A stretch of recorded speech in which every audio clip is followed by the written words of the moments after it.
looks like a potato. Eighth grade, girl, what is wrong with you? That's 5 years ago. Yeah. 5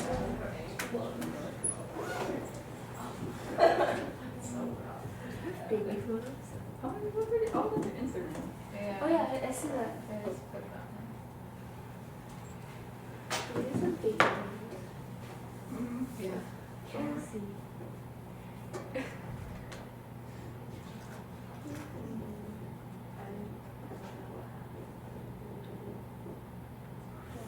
What is this?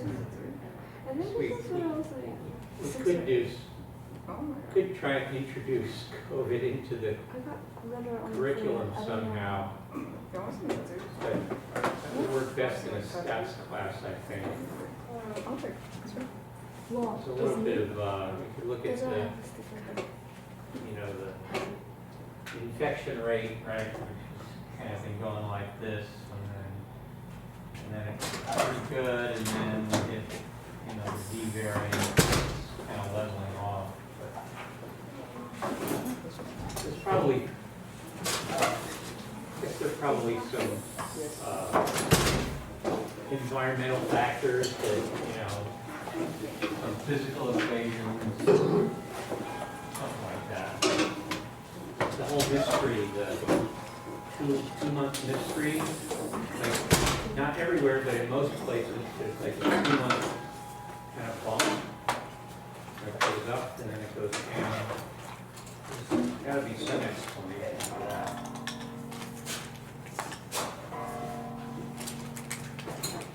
I feel like somebody just walked in and out.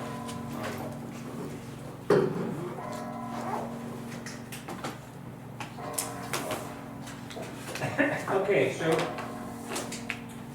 where we are is, I don't think it did a very good job on derivatives and shapes of graphs, and went back to the drawing board, and so I hope it's a little clearer today. We're going to get to this graph here in a minute, but first I just want to review the basics that we know. We have the fact that if derivative of a function is greater than 0, the function is increasing on that interval. And if the derivative is less than 0, the function is decreasing. Okay, that's just kind of the decreasing test. There's the first derivative test. Well, to do the first derivative test, you have to know what a critical point is.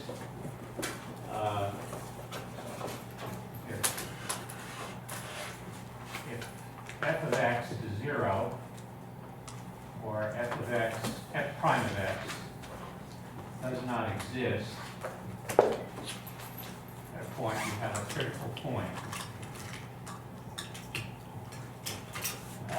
We're mostly going to look at polynomials today, so you won't have the derivative not existing, but recall we saw that in the absolute value function. There are other functions where that's going to exist.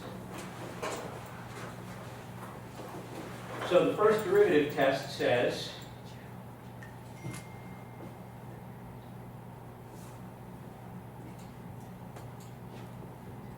if C is a critical point,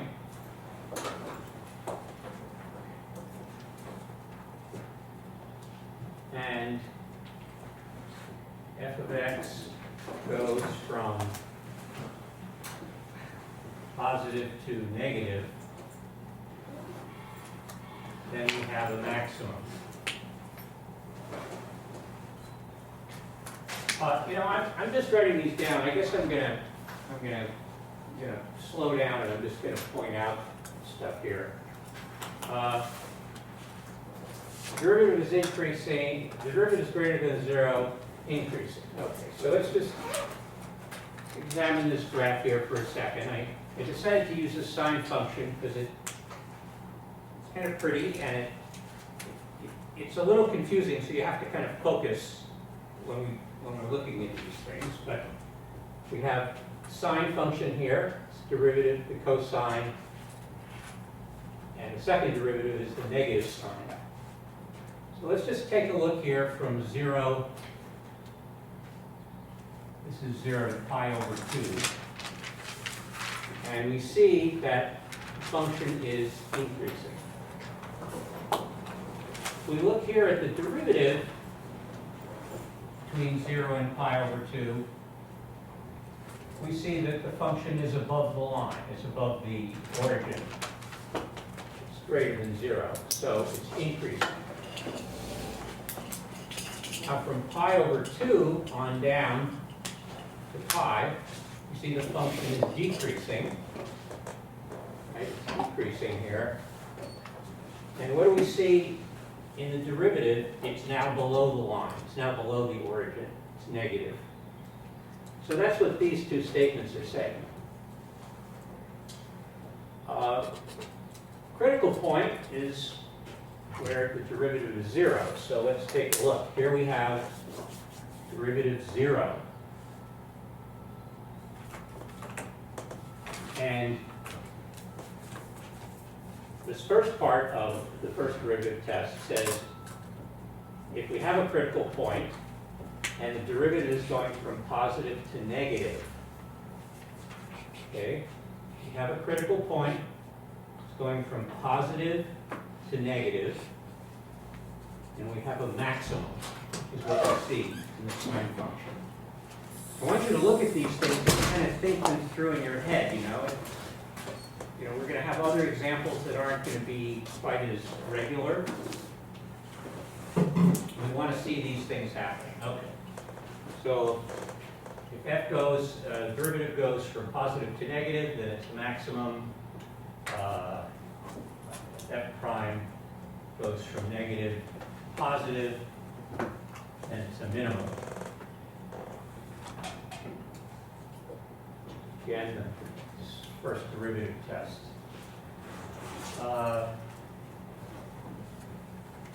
Let's take a look for an example for that. All right, well, we're going to need another critical point. So here's a critical point at 3 pi over 2. The derivative is going from negative to positive.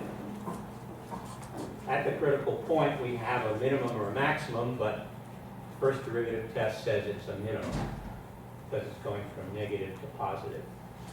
And again, you can see it visually here. You can kind of read the text, but you also want to kind of go through it in your head what's going on here. We have a tangent that has a slope.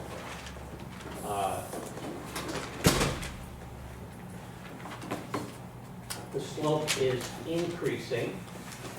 And then it gets to this point, and it starts decreasing.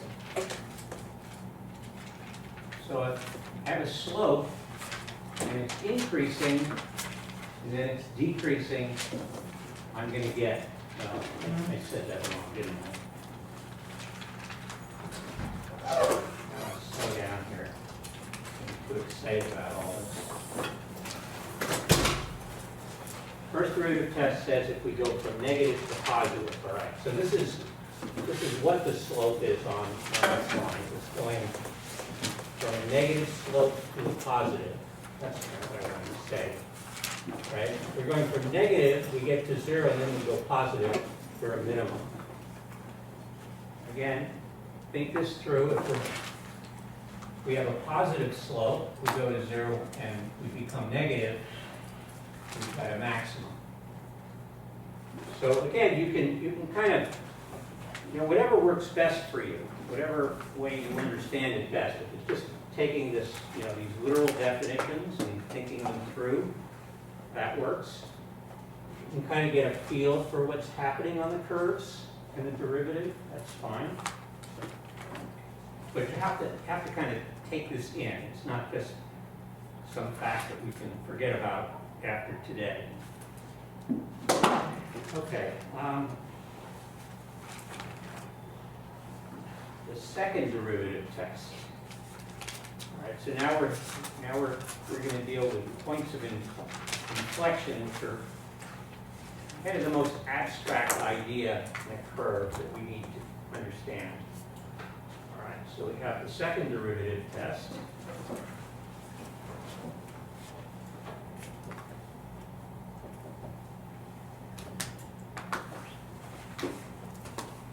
And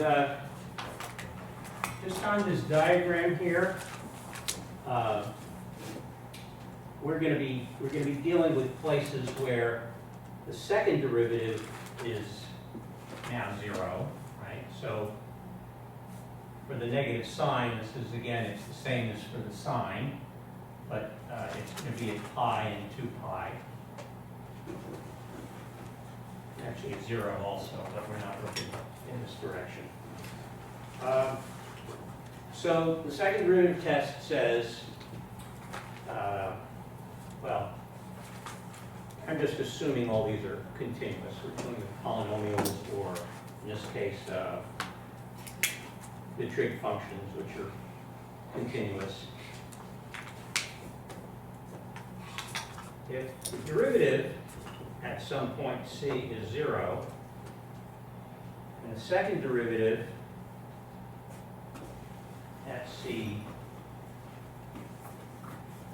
is greater than 0,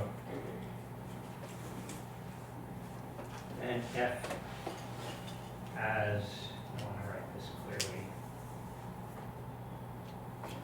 and f as a local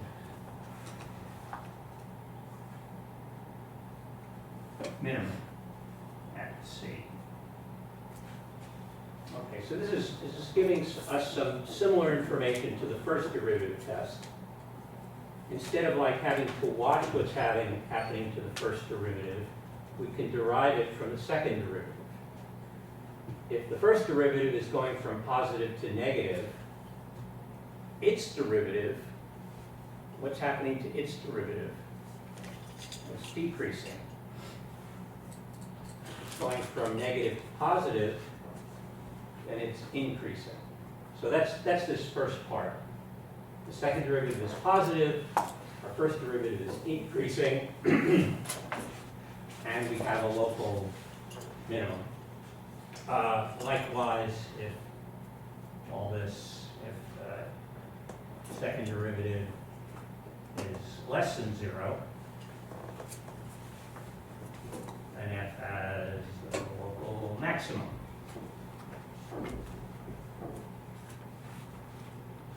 At c. All right, let's take a look at this chart here again. Recalling we have a function, the sine function, its derivative, which is the cosine, and the second derivative, which is now the negative sign. So let's see how the second derivative test works.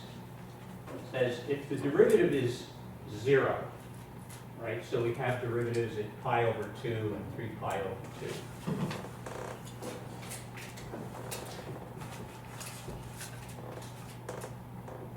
If the second derivative is less than 0, okay, so it's below the line,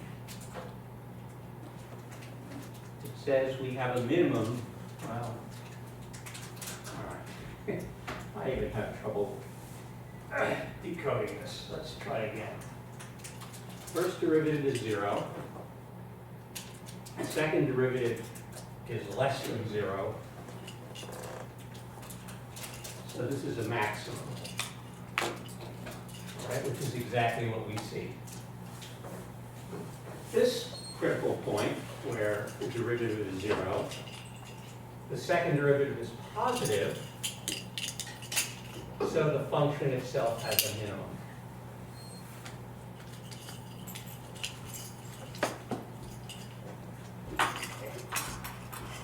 I want all this to be clear before we go forward. These are some kind of general rules that are going to work in a lot of circumstances other than this, but just nice and obvious and clean here.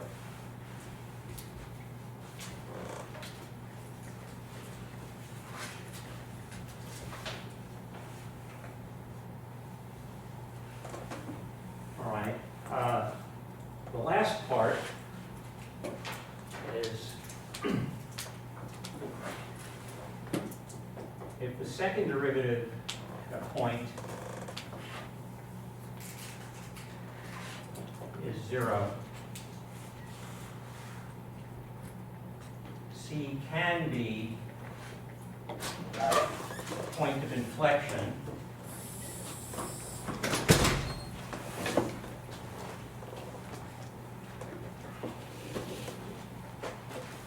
where the concavity changes.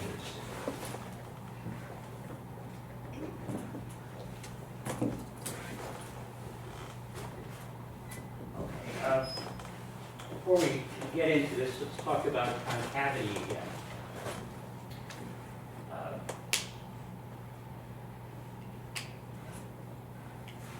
Here we have part of the function which is concave down. We have a part of the sine, again, which is concave up. Not coincidentally, the second derivative is negative, where it's concave down. Again, not coincidentally, where the second derivative is positive above the line, it's concave up. And at the point where the second derivative is 0, we have this point of concavity. I'm sorry, point of inflection.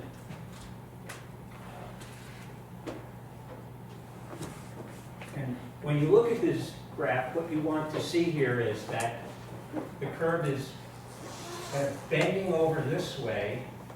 Down here it's bending this way, and this is the point where that changes.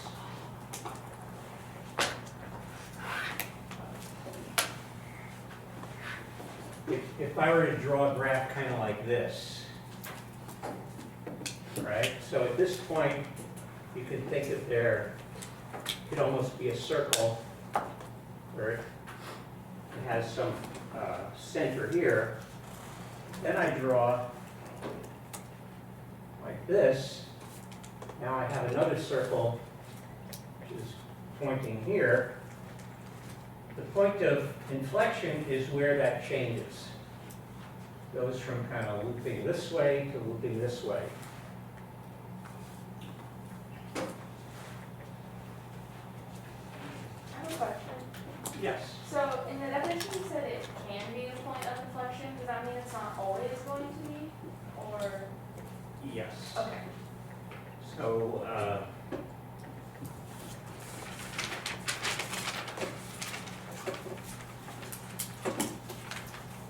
take a look at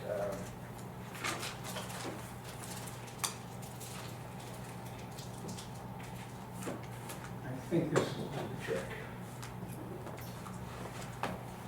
So f prime of x equals 4x to the third, and f prime of 0 equals 0.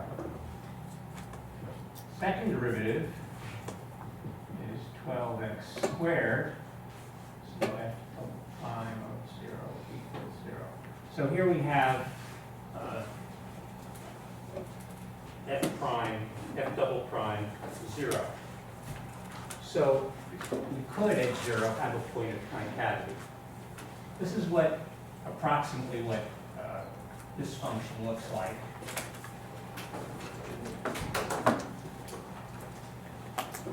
It looks a lot like a parabola. It's got a flattened thing here. Now what we notice at this point 0? Well, it's concave up here, it's concave up here. So you could have a point of inflection, but not necessarily. I think, as Matt pointed out, I think we can look into this. I think if this is even, then it's not going to be. If it's odd, it will be. Okay. We can check that. I haven't looked into that yet. I think that's likely the case. Okay.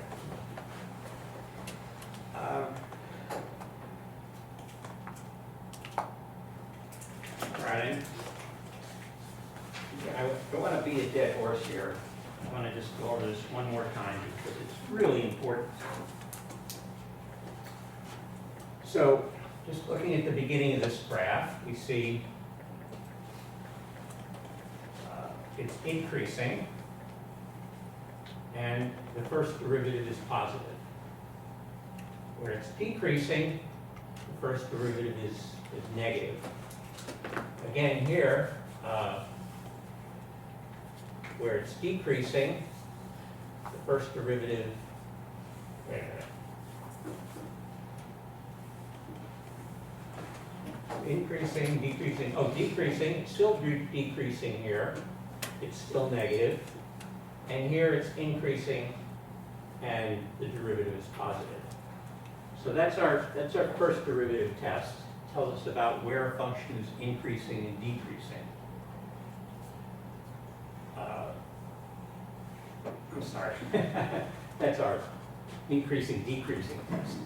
Our first derivative test tells us when we get to 0, it gives us one way to determine what's happening at that point. The second derivative test won't work unless you actually have the derivative 0. If the derivative doesn't exist, such as, I guess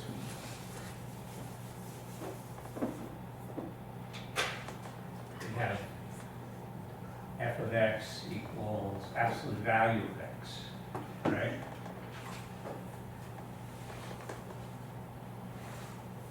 So at 0, our derivative doesn't exist, and we can't use the second derivative test. But we can use the first derivative test. We can see that it goes, on one side it's negative, and then it goes to positive. So that tells us it's a minimum. Here again on a nice smooth curve, if the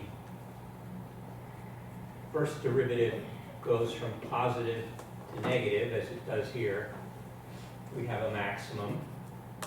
And if it goes from negative to positive, we have a minimum. So these are kind of abstract ideas, and we'll use them some more in some other examples. Okay.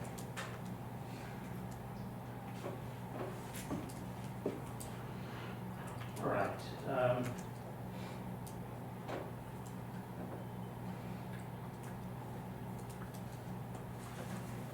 Any questions so far?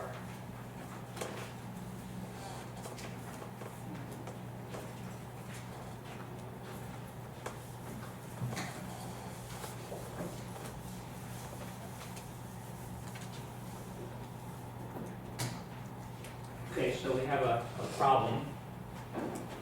I think we might have done this on Thursday, but I don't think I did it very well, so try and do it a little more carefully.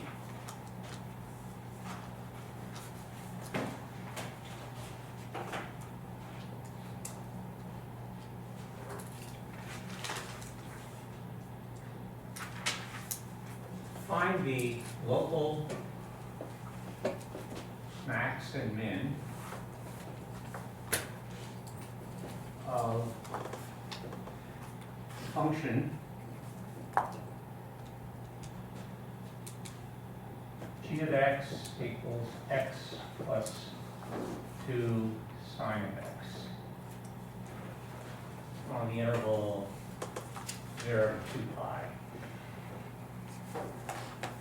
This is periodic, so it's, without this distinction, we might have many maximums and minimums. Okay, so how do we go about this? Let's first find the derivative.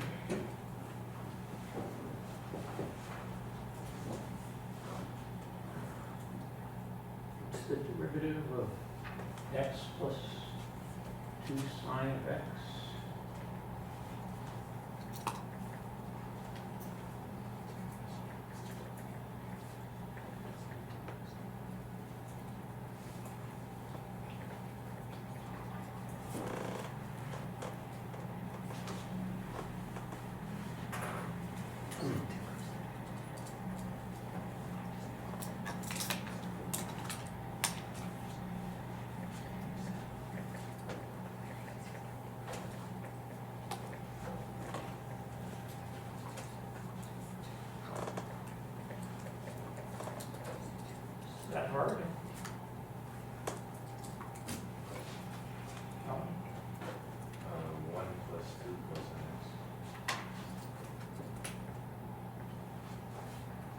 hope that's not hard for most people at this point.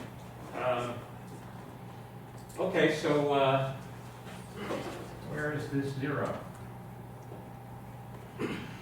Well, we have 2 cosine of x equals -1, or cosine of x equals -1/2. I think this is where I kind of messed up last time. Forgot my own trig.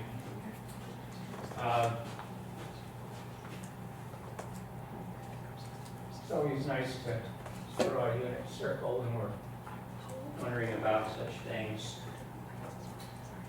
So for x and y, we have cosine of theta, sine theta. At some point here.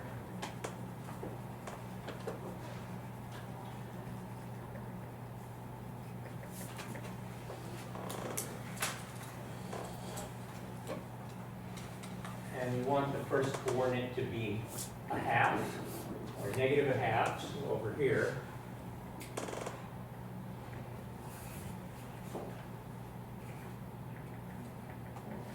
So this is I'm just gonna, because I've used up all my variables, I'll call that alpha. I'll just say alpha.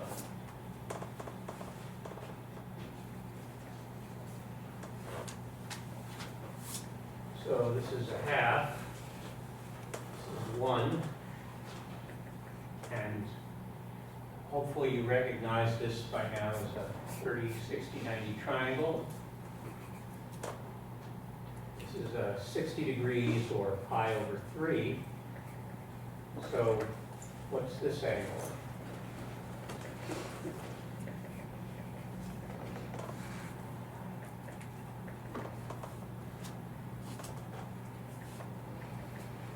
Well, let me ask a different question. What's this angle, half the circle?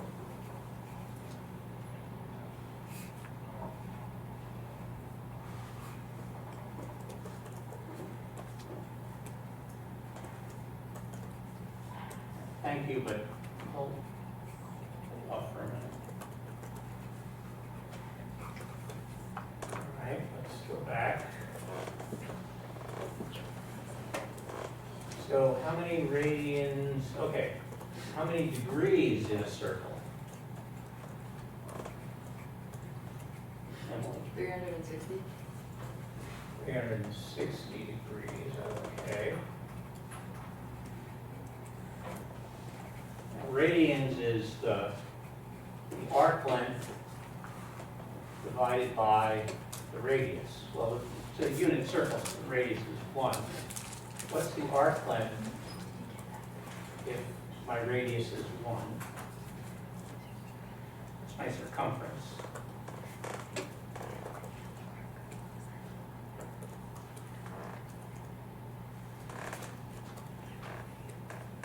The circle, radius is 1. Diameter is 2, so its circumference is 2 pi. It's 2 pi. So going around in the circle, it's 360 degrees, or 2 pi.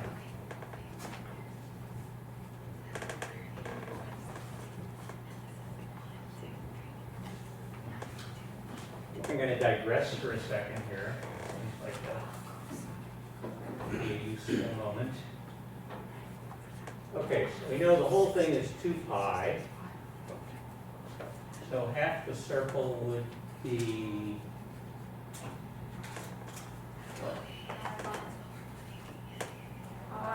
pi, okay. That's 180 degrees, right? Half of that, a 90-degree angle, would be pi over 2, okay. Half of that, a 45-degree angle would be pi over 4, okay. Right. Now, angles in here, they're sometimes known as reference angles. Sines and cosines are positive, but we also want to know things like, well, what happens if I go all the way around, 3/4 of the way around? Just a kind of a fraction question. Well, how many degrees is this? 270. 270. So what does that become in radius? 3 pi over 2. Okay. You might have lost track of this stuff over the summer. It kind of shows up. It doesn't go away. All right, back to our problem here. So we have, I used to erase this. So we have the whole angle here is pi, and this angle here is pi over 3. So what do we get? Just get 2 pi over 3. So that's this angle here, solution to this. Right. This is solution to cosine of some angle is -1/2. But with problems like this, you should already have a sense of, there's probably another value here. There's probably some other angle that's going to give us cosine of -1/2. I mean, here's that 1/2 that we're talking about here. Okay, 1/2. Well, one of our angles is 2 pi over 3. But where else could we find that? Well, we draw a line down here, we're going to get another point. And probably a good time to use a different color here.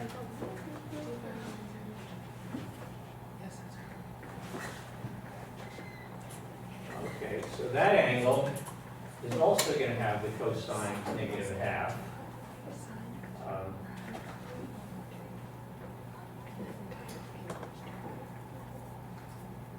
Did I miss something wrong there? Wait a minute. It's pi over 3/2, right? Okay, so what do we got here?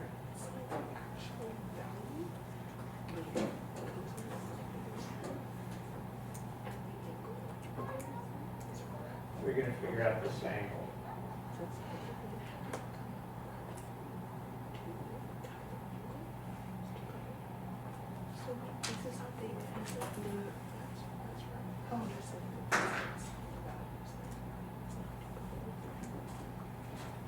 Yeah, because this is for the cosine.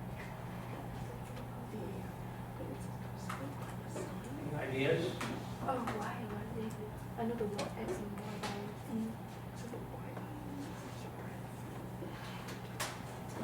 what is that? Oh, because I don't know. Yeah, sorry.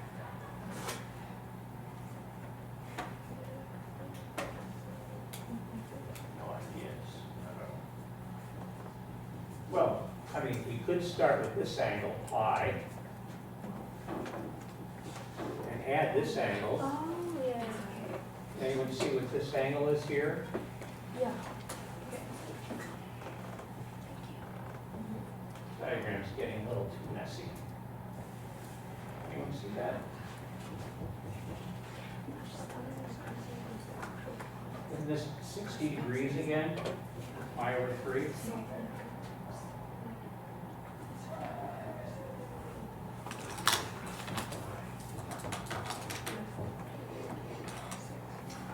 All right, if you're, I'm going to go forward. If you're weak on radians and values of sines and cosines, let me know. I can give you a review sheet you a reference. These are going to come up in problems that are not about trigonometry. I mean, they're going to have trig functions, they're going to be about derivatives. But... All right, so we have whatever, I'm going to keep calling it alpha, is what we decided it was 2 pi over 3 and 4 pi over 3.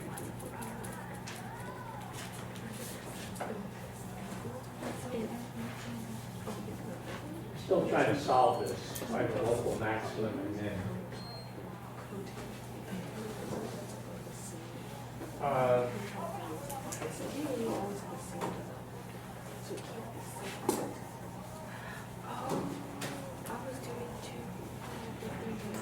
Okay. What might we try next? We want to know if these are local max or mins. What might we use?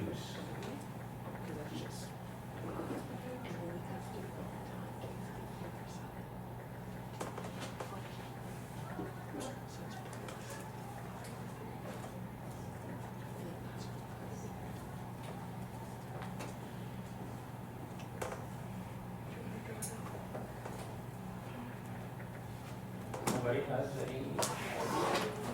Find the second derivative? We should find the second derivative. We can use the second derivative test. This is a smooth function. Here's my first derivative. What's my second derivative? Derivative of 1 plus 2 cosine.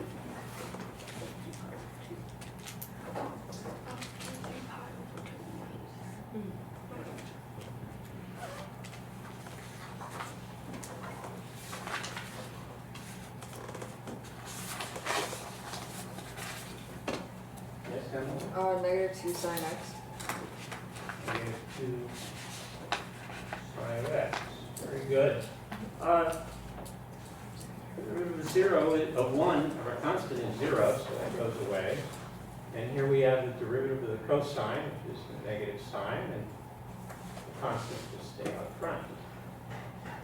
Okay, well, let's see. So what we want to do is we want to find what -2 sine of 2 pi over 3 is, and we want to find out what -2 sine of 4 pi over 3 is.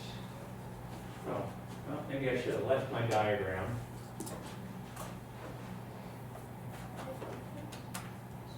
Would have been helpful.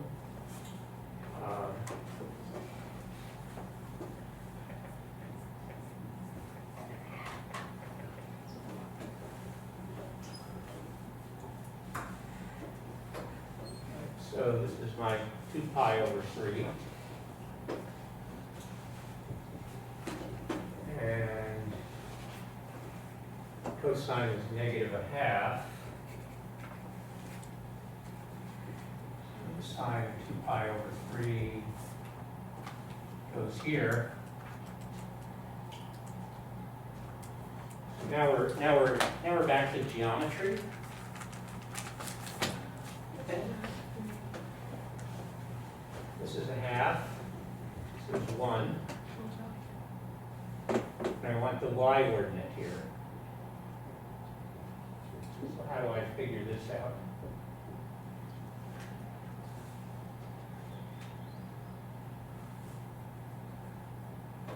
Actually, it doesn't really matter, does it?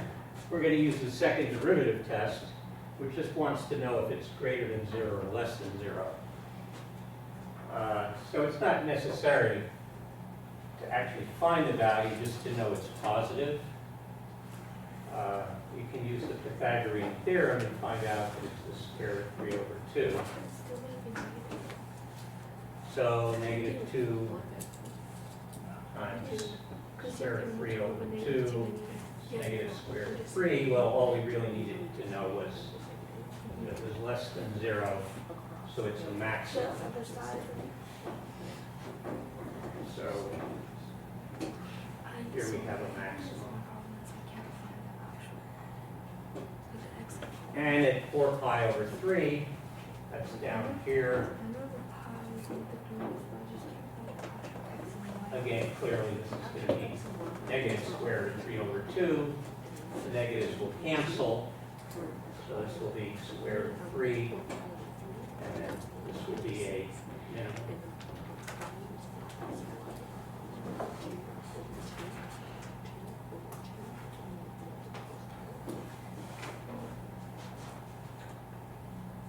How about a point of inflection? How would we find that for this function?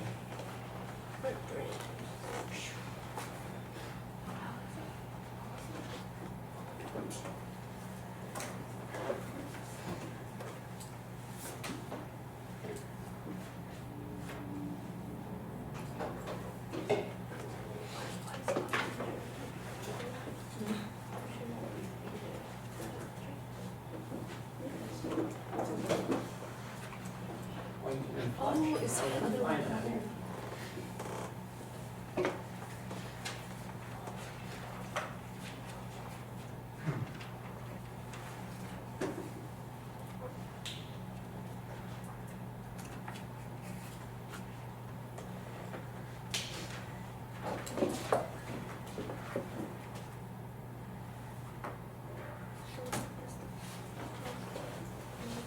I know at least one person in this room will remember how we find a point of inflection.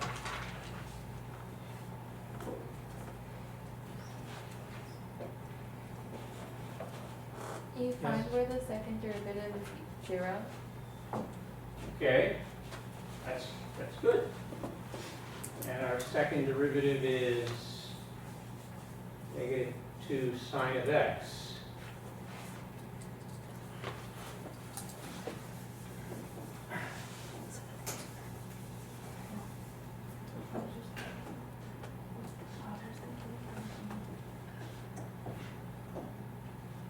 Well, that's the same as sine of x equals 0. Where's sine of x equal to 0 on our interval?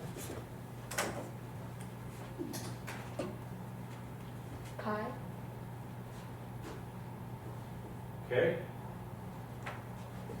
Anywhere else? Single. Okay, 2 pi. 2 pi. 2 pi, yeah. So we have potentially 3 points of inflection.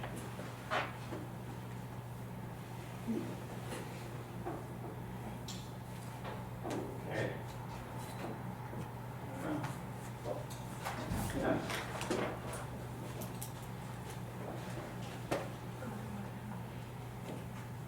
See,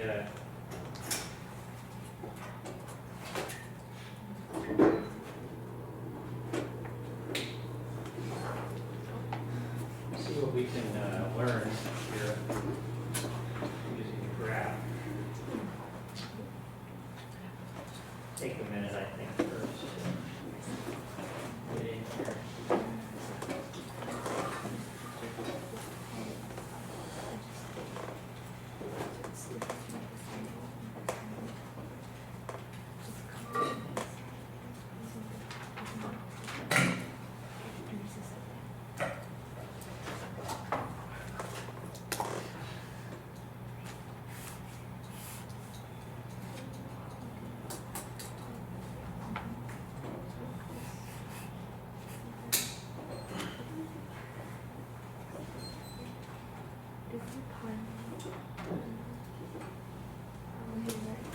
Okay, so our original function is x plus 2 sine x.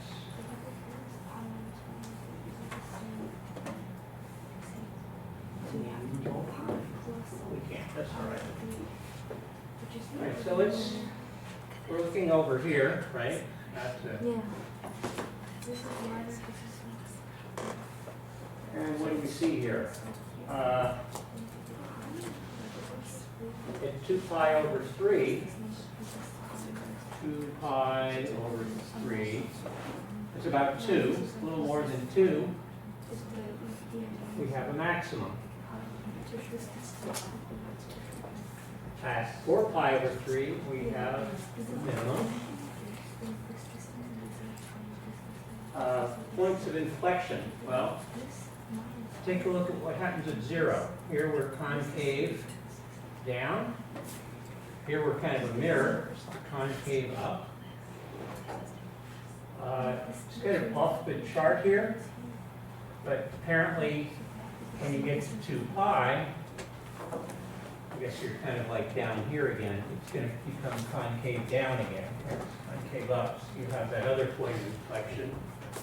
And then you're going to have one at pi, which is right here.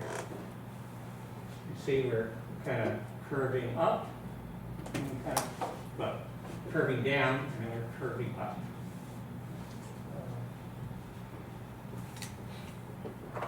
So that's, you know, that's how we kind of extract information just from the function. Obviously, looking at it helps, but that doesn't always tell you everything. Are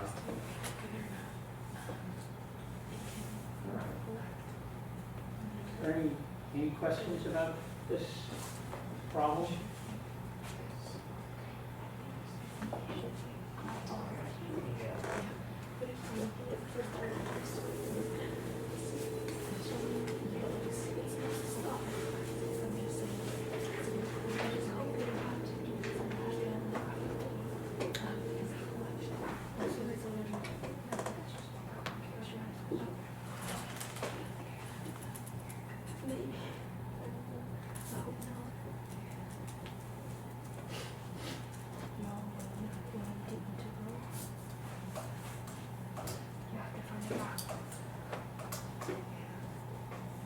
Okay, I think we'll take a break now for a few minutes.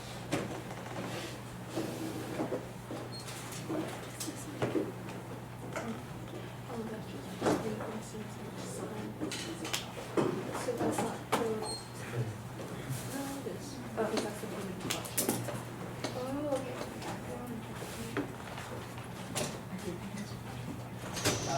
Just checking.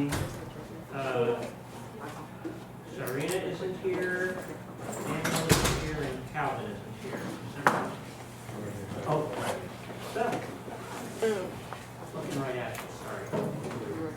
Calvin and, oh, Thank you. no, you're here. Okay.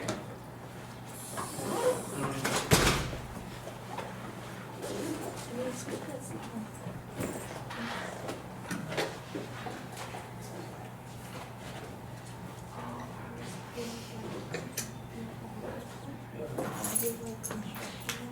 Or you get a chance to come by, maybe the shop. You know, in my office. They added a lot of those charts and places. I went to the wrong class. I didn't take the geometry or pre-calc.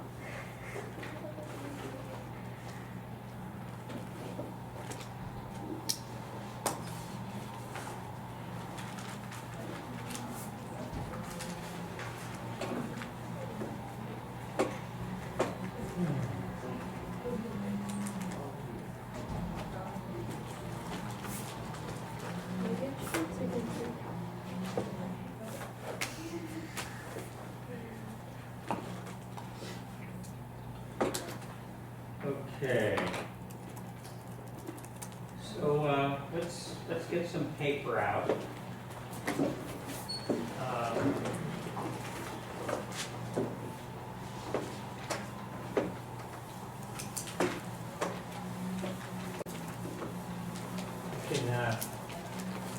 We can make this a group effort, but hopefully you will all participate.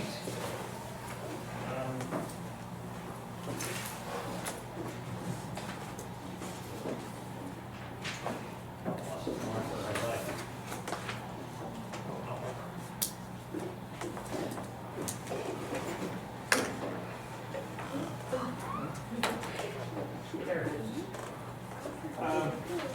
Let's look at this function. I haven't seen it before. F of x equals x cubed minus 2x squared plus x plus 1. And things I want to know about it. Where it's increasing and decreasing.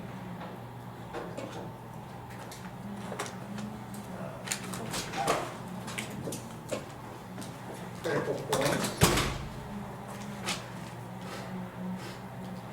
Max and mins. And I want to know about concavity and points of inflection.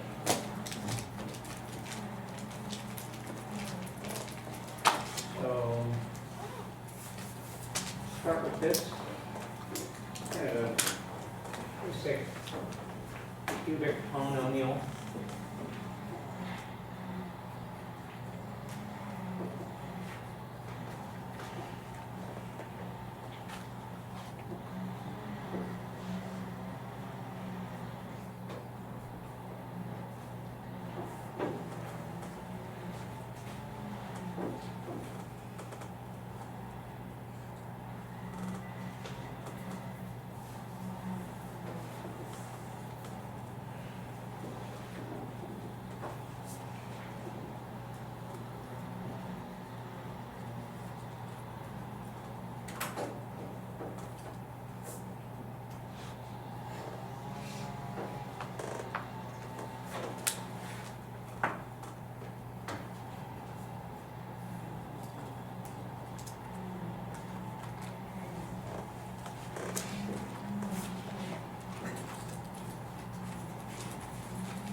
Let's talk about the first part. How do we find out if it's increasing, decreasing?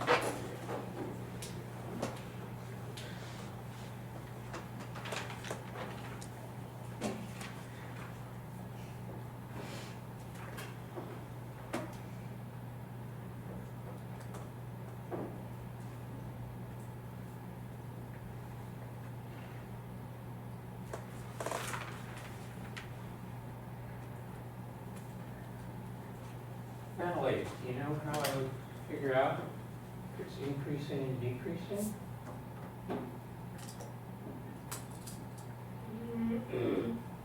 I'm not sure. Okay.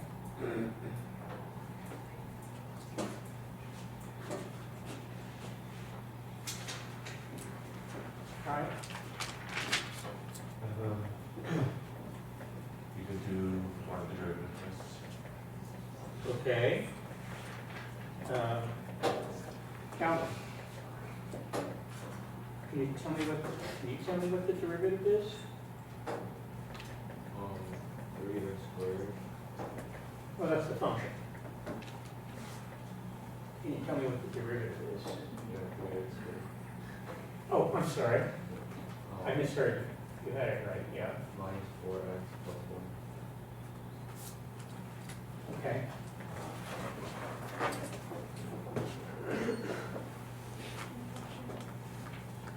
So, Laurel, do you know what I would do with this? First derivative, set it to 0, okay.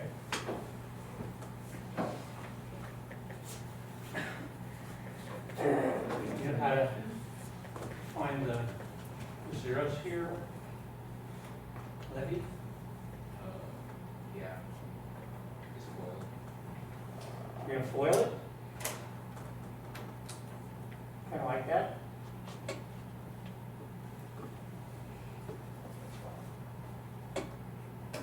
Hank? You know what goes here?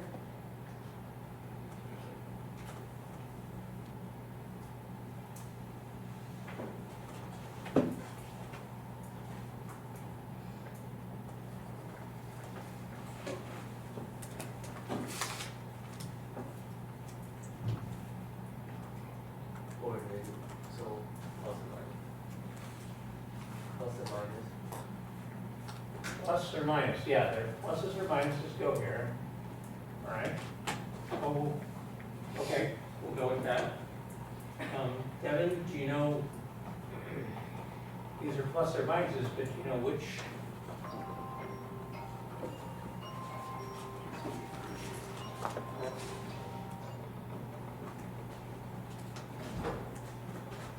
I mean, I'm foiling this, right? I want to get back to here. Both minuses. They're both minuses, okay, good. So, Jack, what does that tell me about making this 0? My You roots. can set 3x minus 1 equal to 0 and x minus 1 equal to 0. Okay, And for your roots, you'll get 1/3 and 1. okay, good. All right, Tony, what do I do with that? I've got my roots of my derivative. And then, so you know that those are critical points, and for it to be increasing, I'm not sure, like, for the increasing and decreasing part. But I Okay. know that those are the critical I don't think I explained that very well, actually. So let's just kind of, I'm going to draw a very simple diagram here. I know I have a point at 1/3 and a point at 1.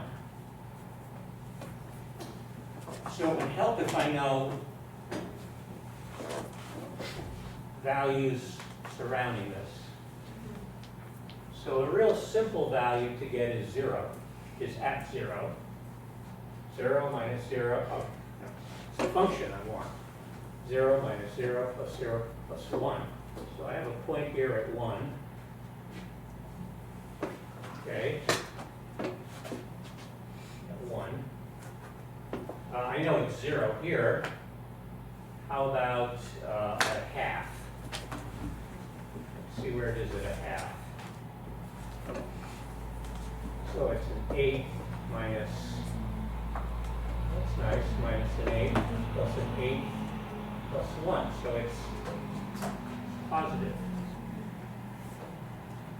So, That doesn't sound right.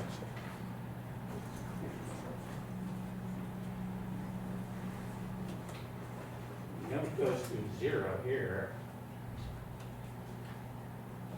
What did I do wrong? 8 minus an 8.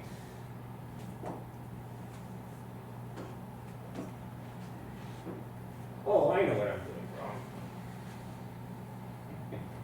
I want to know increase and decrease. I want to know what the second derivative, what the first derivative is. All right, forget that.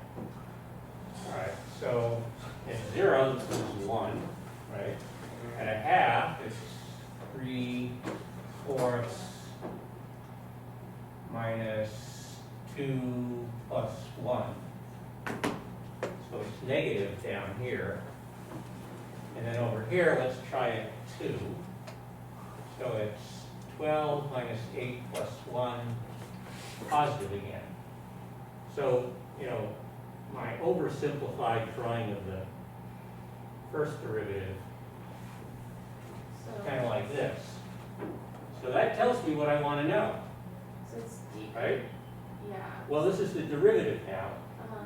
We don't care what it's doing, we care, we know here, decreasing, I'm sorry, increasing, right?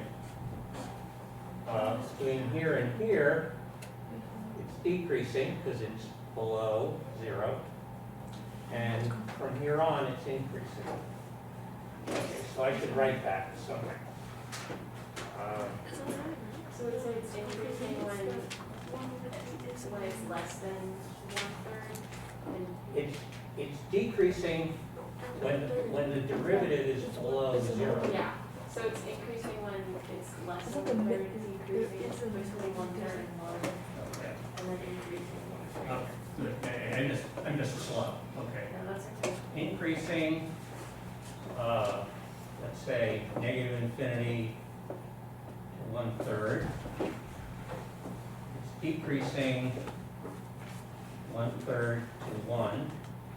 It's increasing 1 to infinity. Ah, okay. Increasing. Okay, check. And we have the critical points already. 1/3 and 1. Well, we can probably just look at this and use the first derivative test, right? If the derivative is going from positive to negative, what does that say? It's maximum. So here we have a maximum.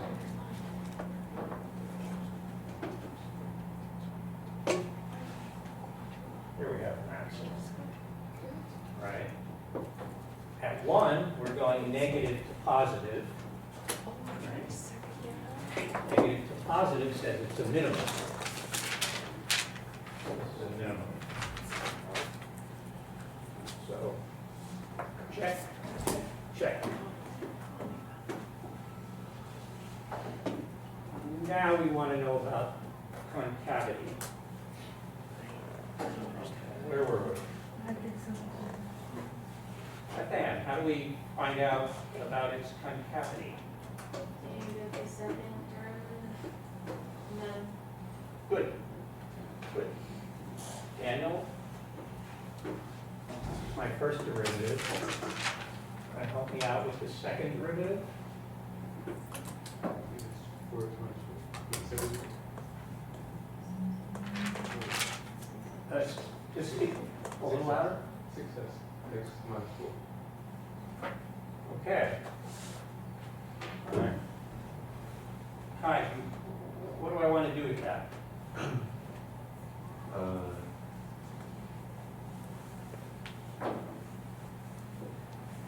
That'll like tell you like where the concavity is, like where it's negative, sorry, yeah, where it's decreasing, where it's increasing. It will, So you can find but the x-intercept. this is a good point to find that if there, a point where it's 0, where it might be a point of concavity, right? So x equals 4/6 or 2/3. Okay, so I want to try and fill in a little here. So we know it's increasing from 1/3 on.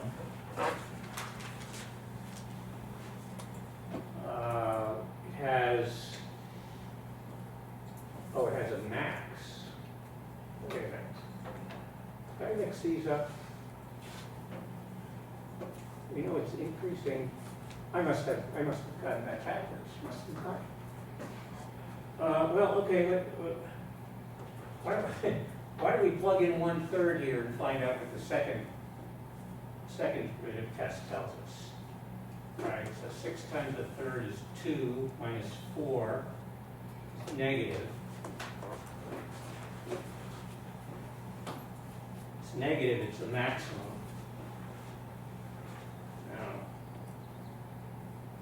I doing wrong here? Oh. I'm drawing maxima, and I'm drawing increasing the wrong way. I'm dyslexic here. Literally, at 1/3, it's increasing. I don't know, I guess I should find out what that point is at 1/3, shouldn't I? So 127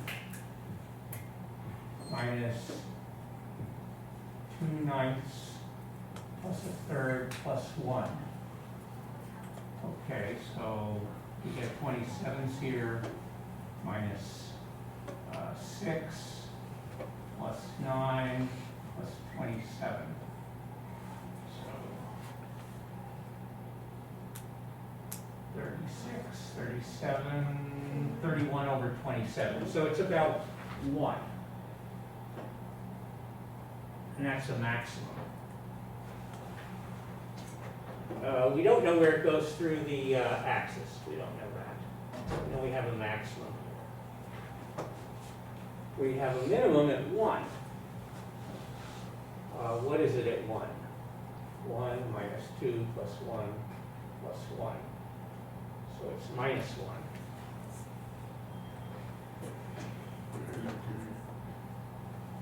And then we're going to have an increase. Okay, so let's look back at all this. So between up to 1/3 it's increasing, has a maximum at 1/3. Professor? Yeah. I think it's positive 1.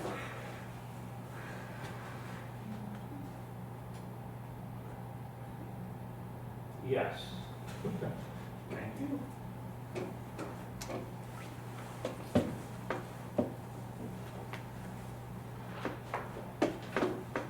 I didn't see you said, was that? Oh, thank you. Okay, so it's increasing to 1/3, it's decreasing to 1, and then it increases. We've got it pretty close now. Now, let's go back to this concavity. At 2/3, there's a point of concavity. Oh, okay. I guess what we really need is that thing you can do so nicely in the computer. You just kind of gesture with your fingers bigger.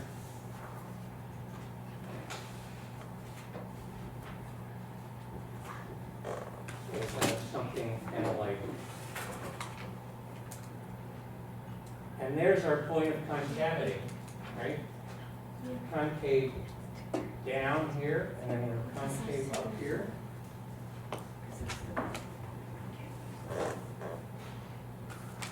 Right.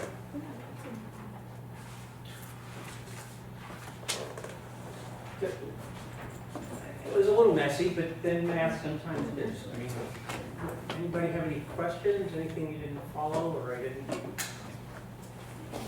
Quite right. No.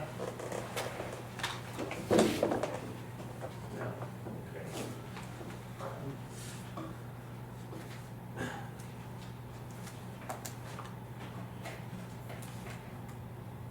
All that work, I'm going to erase it.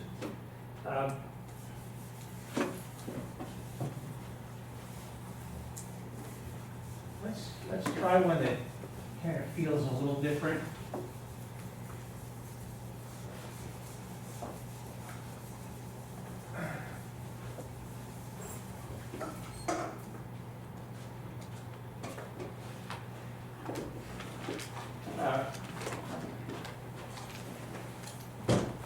F of x equals x squared is 6.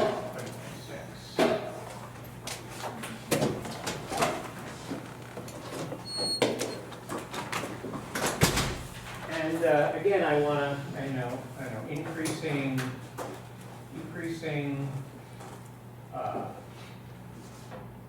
critical points.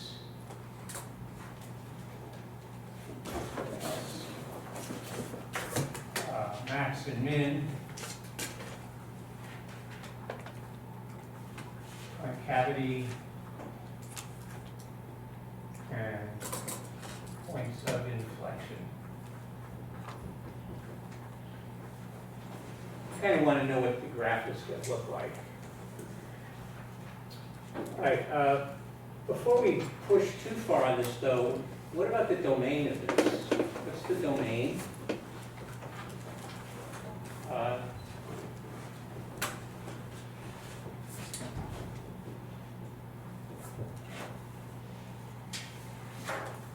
Geo? What's the domain of this function? X is not 1. X is all real number except for 1. Sorry, I just can't hear you. X is all real number except for 1. Can someone in the middle tell me what? Yeah, They said that X is all real numbers except for 1. Oh, it's that back row. It's just too far for me. X is all real numbers except for 1. X is what? All real numbers except for 1.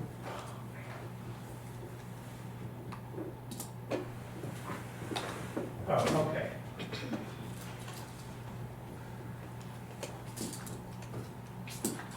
Plug in 1. It's 1 times 0. Sorry. Let's go back a little. Anybody? Domain? X is not bigger than 1. Bigger than 1. Okay, that sounds more like it. If I said something smaller, well, it does? Wait a minute. No, wait a minute. If it's bigger than 1, this is going to be negative. X is not bigger than 1. Oh, not bigger. Not bigger. Okay, good. Right. All right, that's the domain. Why don't you go ahead and work on this for a few minutes, see what you find.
movie, lawyers. Oh, it's the paper chase. Anyone ever see the paper chase? Well, paper chase, the professor gets up there and goes, "You, Mr. So-and-so, explain the constitutionality of blah, blah, blah." And then he would stand up and, well, and then he would like thrash them verbally. That's not what we're doing here. I'm just trying to get a little life out of you guys. Isabella, do you know the derivative of this function? I think, x over 2 times the square root, well, yeah, it's x over 2 times the square root of 1 minus x. But it's under the, it's in the denominator with the 2. Yeah. Like that? Yeah, plus the square root of 1 minus x.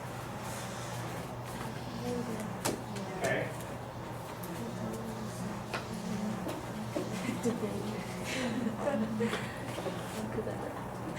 Wow. Do I have agreement on that? Because I'm going to go forward. Yes. I have a disagreement. You have a disagreement? I think it's negative for the first part. Yeah. But everything is the same. Okay.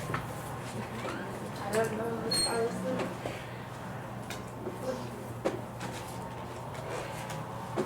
Alright, so, Kai, what do we want to do with this now? What could we do with this? This is the first derivative. Are you, for the second one? For the second derivative? Are you asking me? Oh, well, we could find the second derivative. He was asking. Everybody ready to do that? We'll get there. Is there anything else we could do with the first derivative right now? Set it equal to 0.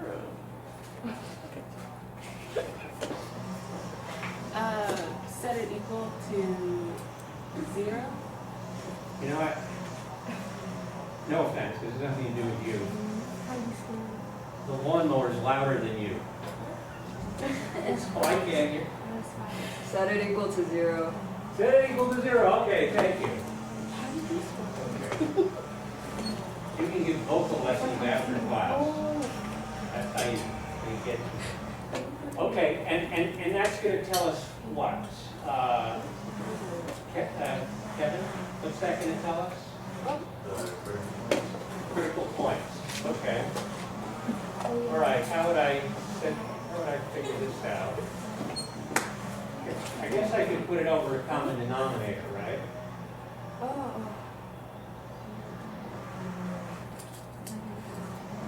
That's going to be 2 times 1 minus x. So that's negative x plus 2 minus 2x. Negative x plus 2x. Is that negative x minus 3x? No, wait a minute. Negative 3x plus 2 over 2 squared 1 minus x equals 0. And as long as x is not 1, I can get rid of this. Minus 3x plus 2 equals 0, so x equals 2/3. Anybody else get that? Nobody else got it. I'm not going to assume I'm right here.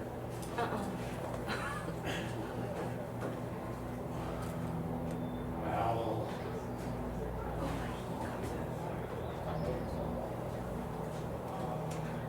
negative 2/3 over 2 times the square root of 1 minus 2/3 plus square root of 1 minus 2/3.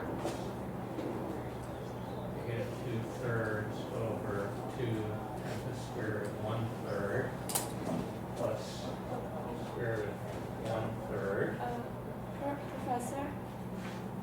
Yes, For that one, I think it's -2, not +2.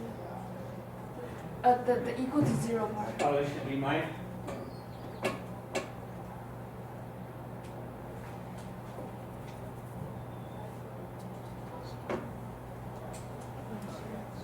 You haven't convinced me here.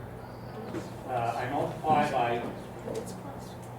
this by 2 over the square root of 1. Sorry, 2 times 1 minus, 2 times the square root of 1 minus x. Right? All right, I'll assume I'm wrong in that. All right, one more time.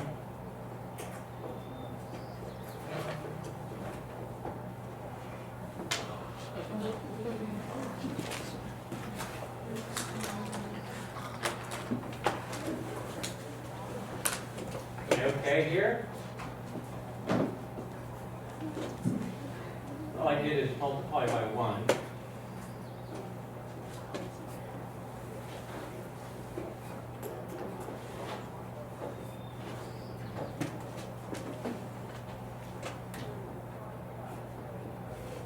Okay. Common denominator.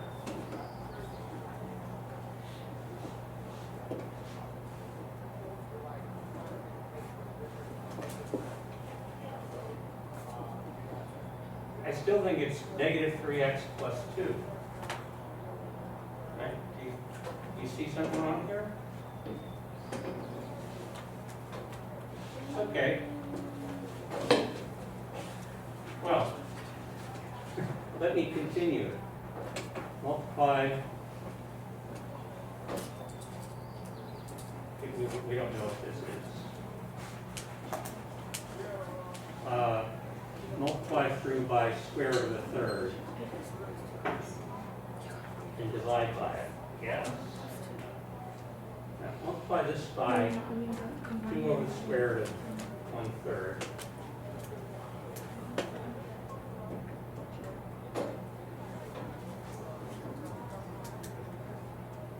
-2/3 plus 2/3 is 0. Okay.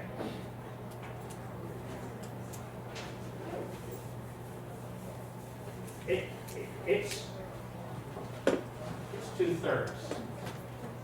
All right. So the critical point is 2/3. If we're actually going for max and min, there's another critical point. Critical points are where the first derivative is 0 or it does not exist. Where does the first derivative not exist? Well, at the end of the interval where this is defined, right? So there's a critical point at 1. Oh. Okay, well,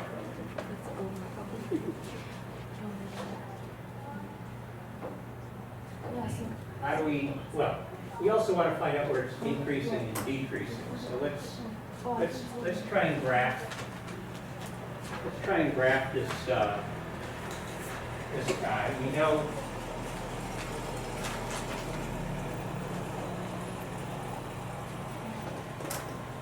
that the domain is from 1 on, right?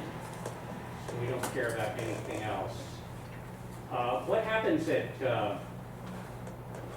to the first derivative as we get close to 1?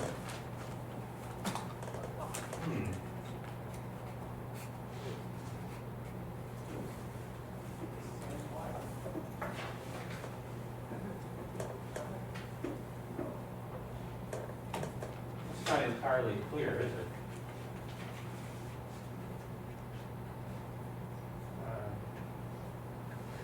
Let's go back to this guy here.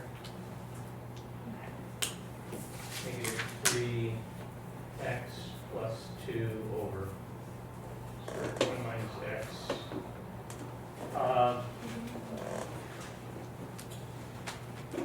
Oh, well, if we look at the limit as we go to 1, right? This goes to -1, and this goes to 0.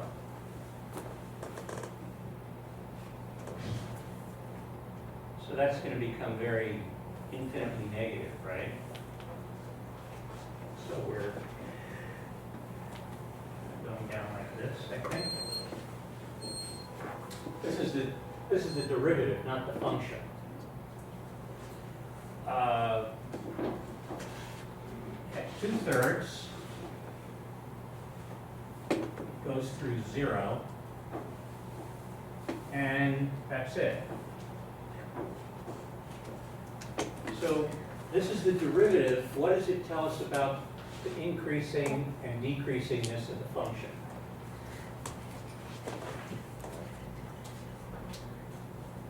Just kind of got to read back into our rules here. For less than 2/3, what do we know? Derivative is negative, so what does that tell us? It's decreasing, right? So x less than 2/3 decreasing, x greater than 2/3, it's increasing because it's positive. If you go from decreasing to increasing, what kind of max or min do you have?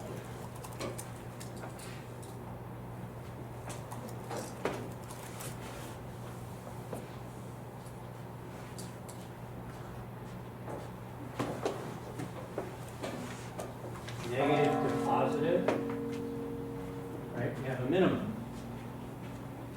So we have a minimum at 1.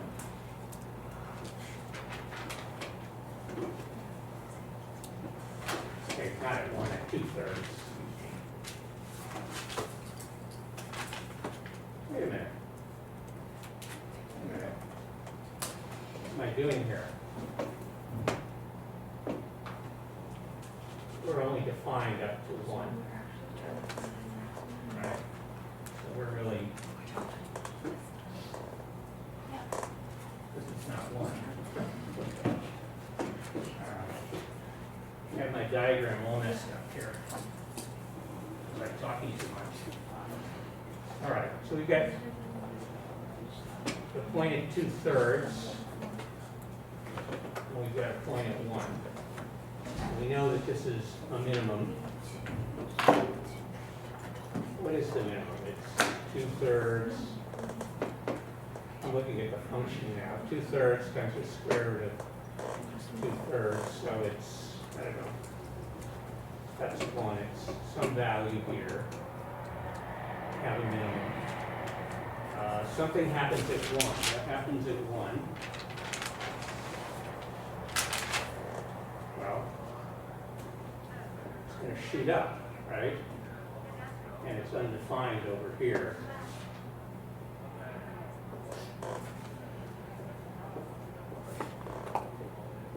At 0, oh, look at 0, it goes through what? It goes through 0. So that probably means we're down here like this. Huh. That would mean there's another root. All right.